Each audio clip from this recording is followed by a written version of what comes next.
Defense is the key. At least that's what Ohio preached in the offseason. Didn't look like it in Huntington today. Ohio falls to Marshall 98-88. Ohio now 4-1 in the year. Andrew Gillis, Charlie Hatch. Andrew, what'd you see? I think the biggest thing is the defensive breakdowns. Ohio really didn't have an answer for any of the Marshall shooters, especially John Elmore tonight. Ohio couldn't defend the three-point line, and I think that has to be their biggest concern moving forward. As Coach Phillips said earlier in the year, rebounding and defense were the two big concerns. They were okay on the glass tonight. They were kind of even, I guess, with Marshall. But that three-point line, they really couldn't defend. Marshall shot 41% from three, an absurd number. And when you have open looks with some shooters like that, it's a deadly combination. Yeah, and one thing to keep in mind too, it was a game of runs, but a lot of times it's Marshall going ahead and Ohio playing catch-up. Ohio's down 4 at the half, but then has a 9-0 run. Looks good.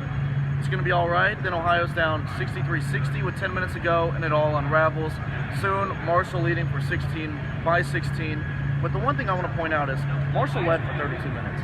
As much as Ohio kept climbing back, Marshall was still the better team throughout. Absolutely, you just mentioned it. Marshall was the better team. You know, like I said, the Bobcats had a chance to win this game. It wasn't an unwinnable game by any stretch of the imagination. But when you just are playing from behind like that, you were just waiting on that run to come. And then right around the 8 or 9 minute mark of the second half, that you could realize that run was never going to come. And that's when Marshall went for the throat. Marshall turned it on right there, like you said. They went up 16. And that's really where Marshall won the game in that second half with their shooting. Because when the Bobcat shooters went cold, they couldn't keep up with Marshall and they stayed hot the entire game. And it's a good time for Ohio. I mean, obviously don't want to lose, but at least they know defense, this is what happened. These were the breakdowns. There were pluses. Antonio Campbell had season-high 31 points, 16 rebounds. He didn't think he played that well. I mean, he did. We'll see what happens moving forward. But again, 88 points is going to win you games most of the time. Ohio led the conference in the MAC last year in scoring. Defense, that was the problem. Defense was the problem again tonight.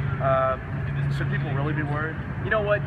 It's one of those things where it's a non-conference loss. You know, Coach Phillips said, you know, somebody asked a question about the NCAA tournament bubble for an at-large bid. He said, we haven't even gotten a Christmas dinner yet, and you're talking about we just had Thanksgiving dinner. It's one of those things where it's not going to hurt them terribly in the long run because their goal is still to win a MAC championship. If your goal is to win a MAC championship, that's going to guarantee you a tournament spot.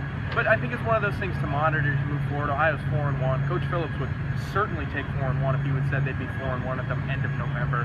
But right now, I think defense has to be key. And I think another thing that could be kind of creeping up is a big issue with secondary scoring because they've gotten it kind of in spurts from different places. Rodney Culver's had a big game here and there. Jason Carter's had a big game here and there. But they've never got it together. You know, Antonio Campbell had 31 points tonight, but Jordan Dartis led the team with 11 points at halftime, and all scorers for that matter, at halftime, and then he just kind of fell off the cliff. And so did the rest of the Bobcat shooters, and I think that's the big thing.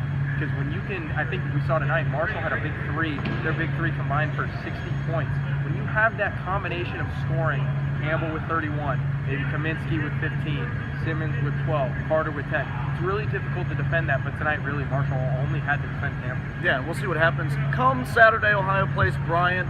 That'll be fresh after Detroit for the MAC championship game. We'll be having some tired legs, some tired eyes to cover that one. Yeah, that's just the media. Andrew Gillis, Charlie Hatch. We will see you soon.